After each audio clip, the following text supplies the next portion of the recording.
পণ্ডিতৰ আপুনি চাই আছে DY 365 ডিজিটেল কেৱল সংখ্যালঘু লোকক টাৰ্গেট কৰি চৰকাৰে চলাই গৈছে উচ্ছেদ আৰু সংখ্যালঘুক নিৰ্মম অত্যাচাৰ কৰি এইখন চৰকাৰে কি পাইছে বুলি এবাৰ প্ৰশ্ন উত্থাপিত হৈছে দিনৰ ভাগত উচ্ছেদ চলাইছে আৰু নিখাৰ ভাগতো উচ্ছেদিতৰ ওপৰত চৰকাৰে অত্যাচাৰ চলাইছে বুলি বিস্ফোৰক অভিযোগ আশ্ৰয় লোৱা ঠাইৰ পৰা টানি টানি লৈ যোৱা হৈছে উচ্ছেদিতক আৰু এনে ধৰণৰ এতিয়া দেখিবলৈ পোৱা গৈছে বিস্ফোৰক অভিযোগ উত্থাপিত হৈছে বিজেপি চৰকাৰৰ বিৰুদ্ধে ভূমি আবণ্টন দিম বুলি কৈ ৰাস্তাত পেলাই তিল তিলকৈ মাৰিছে এইখন চৰকাৰী মুহূৰ্তৰে গুৰুত্বপূৰ্ণ খবৰ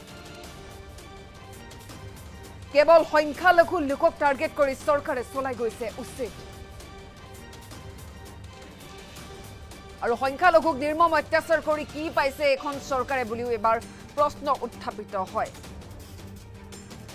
দিনত উচ্ছেদ চলাই উচ্ছেদিতৰ ওপৰত নিখাৰ ভাগতো চৰকাৰে অত্যাচাৰ চলাইছে এই অভিযোগ আৰু আশ্ৰয় লোৱা ঠাইৰ পৰা টানি টানি লৈ যোৱা হৈছে উচ্ছেদিত ভূমি আবণ্টন দিম বুলি কৈ ৰাস্তাত পেলাই তিল তিলকৈ মাৰিছে চৰকাৰে আৰু সম্পূৰ্ণ আক্ৰোশমূলকভাৱে চৰকাৰে চলাইছে উচ্ছেদ অভিযান উচ্ছেদৰ নামত কিয় সংখ্যালঘুৰ সৈতে কৰা হৈছে অন্যায় বুলি প্ৰশ্ন এতিয়া উত্থাপিত হয় আৰু নিশা নলবাৰীৰ উচ্ছেদিতৰ কাষত থিয় হৈ চৰকাৰক সমালোচনা কৰিছে আমচুৰ সভাপতি আমচুৰ সভাপতিয়ে এই হৰব হৈ পৰা পৰিলক্ষিত হয় উচ্ছেদ অভিযানক লৈ হৰব হৈ পৰিছে আমচুৰ সভাপতি ৰেজাউল কৰিম চৰকাৰ কেৱল সংখ্যালঘু লোককে টাৰ্গেট কৰি লৈছে বিজেপি চৰকাৰখনে দিনৰ ভাগতো উচ্ছেদ কৰিছে তাৰ লগতে নিখাৰ ভাগতো উচ্ছেদিতৰ ওপৰত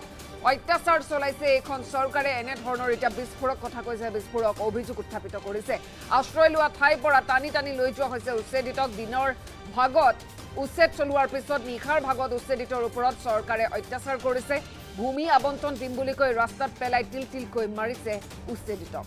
চৰকাৰৰ বিৰুদ্ধে এটা বিস্ফোৰক অভিযোগ আৰু সম্পূৰ্ণ আক্ৰোশমূলকভাৱে চৰকাৰে উচ্ছেদ অভিযান চলাইছে নিশা নলবাৰীৰ উচ্ছেদিতৰ কাষত এয়া দেখিবলৈ পোৱা গৈছে আমচুৰ সভাপতি উপস্থিত হৈছে চৰকাৰক এতিয়া তুলাধুনা কৰিছে কঠোৰ সমালোচনা কৰা পৰিলক্ষিত হয় উচ্ছেদ অভিযান যি চলি আছে তাক লৈ এতিয়া সৰব হৈ পৰিছে আমচুৰ সভাপতি ৰেজাউল কৰিম চৰকাৰ আৰু উচ্ছেদিতৰ কাষত থিয় হৈ এনেদৰে এতিয়া কঠোৰ সমালোচনা কৰিছে বিজেপি চৰকাৰক আমাৰ ওচৰত সেই মন্তব্য আছে মন্তব্য আগবঢ়াইছো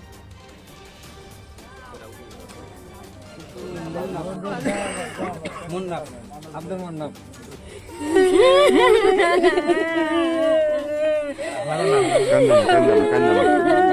কান্না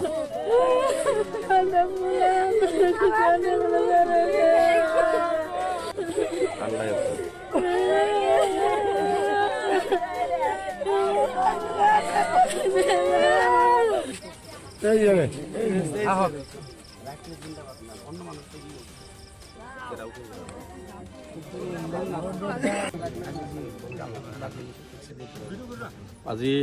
যি বাকৰিকুছিত আপোনালোকে জানে যোৱাকালি যি ধৰণে এই মানুহখিনিক উচ্ছেদ কৰা হ'ল আচলতে চৰকাৰখনে যে কি ধৰণে অমানৱীয় অত্যাচাৰ এই সংখ্যালঘুসকলৰ ওপৰত চলাইছে এইটো আচলতে ইয়াত আহি মানুহ নাচালে আচলতে অনুভৱ কৰিব নোৱাৰি চৰকাৰে আচলতে এই উচ্ছেদবিলাক আচলতে আক্ৰোশমূলকভাৱে চৰকাৰে আচলতে নিজৰ বিফলতা ঢাকিবৰ কাৰণে বা কাৰোবাক সন্তুষ্ট কৰিবৰ কাৰণে তুষ্টিকৰণ কৰিবৰ কাৰণে এই ধৰণে আমাৰ ধৰ্মীয় সংখ্যালঘুসকলক টাৰ্গেট কৰি লৈছে গতিকে এই ধৰণৰ উচ্ছেদ আমি তীব্ৰ বিৰোধিতা কৰিছোঁ আৰু তীব্ৰ নিন্দা কৰিছোঁ যে মানুহে মানুহৰ প্ৰতি এই ধৰণৰ অত্যাচাৰ কৰিব নাপায় আচলতে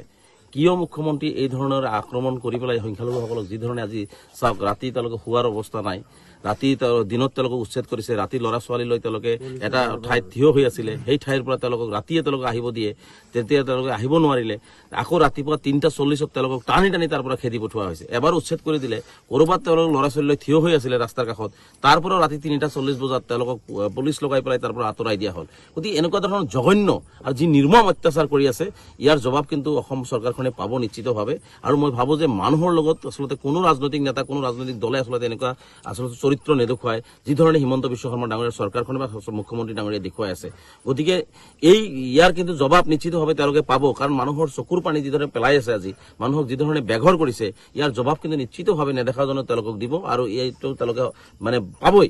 কাৰণ আমি স্পষ্টভাৱে কৈছোঁ যে এই 93 ঘৰ নলবাৰীৰ যি বাসিন্দা আছিলে তেওঁলোকে গৰাখহনীয়া প্ৰতি 2006 চনতে তেওঁলোকক চাৰ্টিফিকেট দিয়া হৈছে যে তেওঁলোকে গৰাখহনীয়া প্ৰতি তেওঁলোকে ভূমিহীন লোক আমি বাৰে বাৰে চৰকাৰক কৈছোঁ যে আলোচনাৰ জৰিয়তে আহক আলোচনাৰ জৰিয়তে সমস্যাখিনি সমাধান কৰক। এই 93 ঘৰ মানুহ ভূমিহীন মানুহ 2006 চনতে কোৱা হৈছিল। তাৰপিছত তেওঁলোকক তন্নকে 2014লৈকে তেওঁলোকৰ 64 ভোটাৰ লিষ্ট আছে নে নাই, NRC আছে নে নাই, 71ৰ ভোটাৰ লিষ্ট আছে নাই, সকলো চোৱা হ'ল। তাৰপিছত তেওঁলোকক ভূমি আমন্ত্ৰণ দিবৰ কাৰণে তেতিয়াৰ প্ৰয়াত মন্ত্ৰী ভূমিধৰ বৰ্মন ডাঙৰীয়াৰ নিজৰ চক্ৰৰ বিষয়ে এই কথাখিনি উল্লেখ কৰিলে। সেই মানুহখিনিক কিহৰ স্বাৰ্থত আজিলৈকে তেওঁলোকক ভূমি আমন্ত্ৰণ দিয়া নহল? আৰু যিহেতু চৰকাৰে বাৰে বাৰে কৈ আছে যে এইখিনি মানুহ ভূমিহীন মানুহ, গৰাখহনীয়া পীড়িত মানুহ, তে মুখ্যমন্ত্ৰীয়ে বাৰে বাৰে কয় যে যিখিনি মানুহ ভূমি নাই তেওঁলোকৰ ব্যৱস্থা গ্ৰহণ কৰা হ'ব। মুখ্যমন্ত্ৰীৰ ব্যৱস্থা এইটোৱে নেকি? মুখ্যমন্ত্ৰীৰ ব্যৱস্থা এইটোৱে নেকি যে মানুহক ৰাস্তাত পেলাই দি থোৱা হৈছে, মানুহে আজি ৰাখাই আছে, আজি তেওঁলোকে তিৰপল এটাও নাই, তেওঁলোকে গছৰ তলত প্ৰখৰ ৰ'দত আজি গছৰ তলত তেওঁলোকে সেনেকে শুই আছে। এইটোৱে মুখ্যমন্ত্ৰীৰ নীতি আদৰ্শ নেকি? এইটো চৰকাৰৰ এটা নীতি হ'ব পাৰে নেকি? গণতান্ত্ৰিক দেশখনত এনেকুৱা ধৰণৰ অত্যাচাৰ মানুহে কৰে নেকি? গতিকে মুখ্যমন্ত্ৰী ডাঙৰীক প্ৰশ্ন কৰিছো যে আপুনি সংখ্যালঘুসকলক এনেকুৱা নিৰ্মম অত্যাচাৰ কৰি পাইছে কি? আপুনি পাইছে কি? আপুনি মুখ্যমন্ত্ৰী চকীখনত মুখ্যমন্ত্ৰী হৈ থাকিবৰ কাৰণে আজি এনেকুৱা ধৰণে যি অত্যাচাৰ কৰি আছে, এইটোৰ জবাব কিন্তু চৰকাৰখনে পাব এদিনাখন।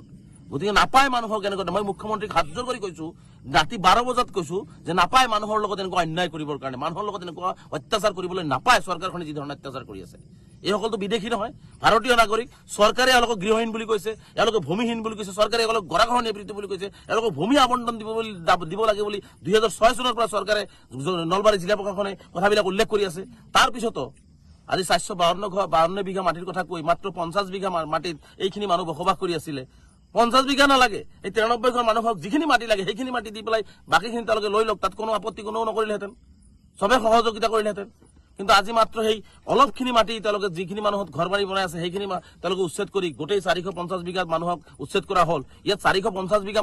অসমৰ ৰাইজে এইটো জানি থোৱা ভাল। অসমৰ ৰাইজক মই স্পষ্টীকৰণ দিব বিচাৰিছো যে ইয়াত 450 বিঘাৰ মাটি কোনো উচ্ছেদ হোৱা নাই। ইয়াত জলাশয় আছে, ইয়াত বিভিন্ন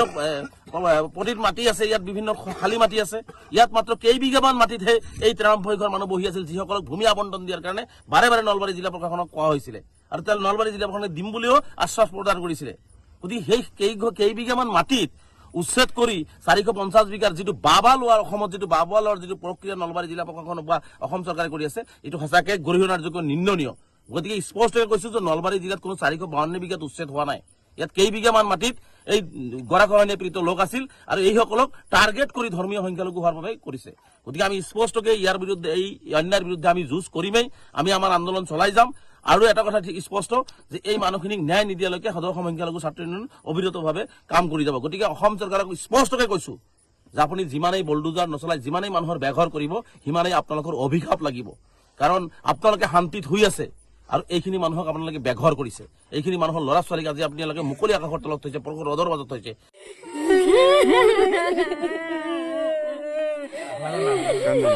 কান্দা না।